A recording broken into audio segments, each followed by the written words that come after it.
What's up, Giants fans? Welcome back to Giants Latest. Make sure you hit the subscribe button to stay up to date on all things New York Giants. So what we've been doing since the offseason is going through some legendary New York Giants players, which we will get back to tomorrow. But today, we interrupt that for some more information and some news topics to be discussed. Starting with Dexter Lawrence, we're going to talk about the defensive line because PFF ranked them pretty wonderfully. And then we're also going to talk about training camp because today is when tickets go on sale to the public. They are free, but you must reserve them in advance. So we're going to talk about training camp a little bit later.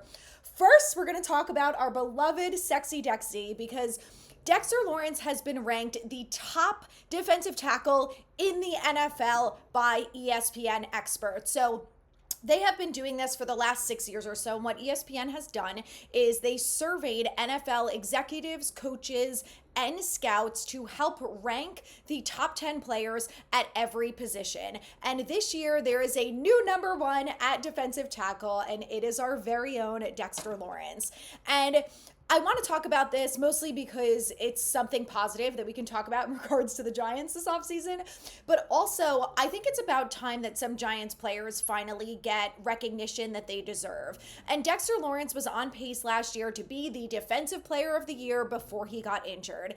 And he's a guy that I just feel so horribly for because he's such a talent and such an amazing player. And he has just been shafted by being on this god-awful Giants team for so long that I just want the Giants to be good and win football games for Dexter Lawrence and for Darius Slayton, two guys who have been on this team, who have dealt with a hell of a lot of adversity, and who just really deserve to have a winning season, maybe a playoff season. God forbid we ever make it good enough to be a Super Bowl winning team. I don't know. I just really feel for him. He's so talented. So anyway, here's what guys had to say at ESPN who voted for him to be the number one. This is coming from Jeremy Fowler. He said Lawrence's game reached a new stratosphere in 2024 where he expanded his arsenal and added a 9-sack season to an already stellar resume.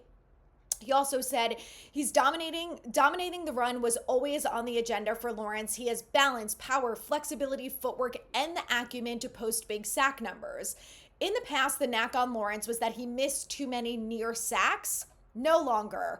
Lawrence racked up quarterback takedowns while facing a 74.5% double team rate. That's higher than any other interior lineman. The Giants saw him improve his ability to transition off blocks, be great on the move, and finish takedowns. An unbelievable season last year for Dexter Lawrence, and a guy that I am so excited to watch play this year, knowing that he's going to have some help on the interior defensive line next to him between Nacho, Darius Alexander, Jordan Riley, DJ Davidson, Nacho, like the list goes on. And then on top of that, he's also really going to have help off the edge with Burns, Kayvon, and of course, my beloved Abdul Carter. So an NFL personal director also said this: I thought he should have been defensive player of the year with the season he had. He's a true zero technique nose who can occupy doubles and neutralize the run game. I think he took his pass rush to a different level, and I think he would have had double-digit sacks if Burns and Thibodeau stayed healthy. A true 3-down game wrecker who needs attention every single snap. He is ranked number one over Chris Jones, Jalen Carter, Jeffrey Simmons, Quinnen Williams, Leonard Williams. The list goes on. So congratulations to Dexter Lawrence. No one deserves it more. Now it's time for the Giants team to step up and help Dexter Lawrence win some games because the guy cannot do it alone. All right, let's move along and talk about this because there's been some talk among fans, myself included, that are very excited about the defense, this defensive line specifically, feeling like we finally have a top 10 unit. Let's see it on the field, right? On paper, we've got a really good defense. It has to translate. So the Giants were ranked by Pro Football Focus as the top 3 defensive line in the NFL. And I know, we've kind of been saying like we think they could maybe be top 5 or top 10. I think top 3 is absolutely a capability. Like I said, the talent is there. It's all there on paper. They just have to put it together. But I think it's really exciting to feel, like I said, this Giants team is getting some recognition. They had a god-awful season last year. They have a really tough schedule this year. But, there's some hope. Let us have a little bit of hope that maybe it'll come together for us. So, PFF's Zoltan Boudet said, arguably, no team has done more in the NFL to strengthen its defensive line and pass rush over the past couple of seasons than the Giants. Obviously, they draft Thibodeau, then they trade for former first rounder Brian Burns, and then they add Abdul Carter. Abdul Carter and Kayvon Thibodeau, both top 5 draft picks. The team's edge defender trio is complemented by perhaps the best nose tackle in the league, Dexter Lawrence. Obviously, Dexter Lawrence's season was cut short due to injury, but his 89.9 PFF overall grade still ranked 3rd among interior defenders. So, guys, there's a lot to be excited about. These are the top 5 defensive lines that PFF had ranked. So, they've got the Steelers number 1, which I think is interesting. Number 2, they have the Eagles, 3 Giants, 4 Texans, 5 Bills. So let's see how this translates throughout the season. Obviously, I'm excited to watch them this year. I'm still maintaining my optimism while I can. But it's nice that they're finally getting some recognition. Obviously we saw it last year with Malik Neighbors, who of course deserved it after the incredible rookie season that he had. And I just feel like guys like Dexter Lawrence, some other players on the team, Andrew Thomas, obviously the injuries suck, but those guys have been underappreciated, I think. And it's about time that someone like Dexter Lawrence gets that recognition. So I'm excited to see them all play today. With that being said, let's move along and talk about training camp, because it's open to the public Wednesday, July 23rd. There are 11 practices that are open to the public. They run through the weekdays. There's some on the weekends. And then there's also the joint practice with the Jets on August 13th that will be available to the public as well. So here's the deal. You do need a ticket. They are free, but you must reserve one in advance. So if you want to go to training camp, they're available today, starting at 2 p.m., giants.com/training camp. You can also just go to giants.com, and I'm sure the thing will be right there and you can click through. You're allowed to reserve, I believe, up to 4 tickets per person per day.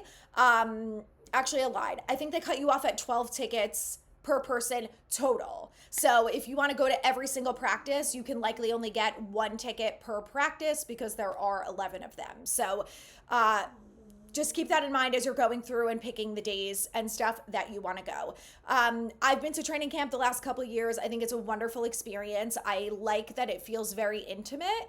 It's obviously much smaller scale compared to going to preseason games and regular season games. They have a lot of activation. So if you want to take your kids, they have autographs, they have games, they have one of those big blow up bouncy houses type of things. They have life-size bobbleheads. Last year they had Eli Manning and Lawrence Taylor you can take pictures with. They have a little setup where you can buy apparel and Giants gear. They have food, they have water. They also have refill water stations. So I would recommend bringing your own water bottle that you can just refill throughout the practice. They have misting fans.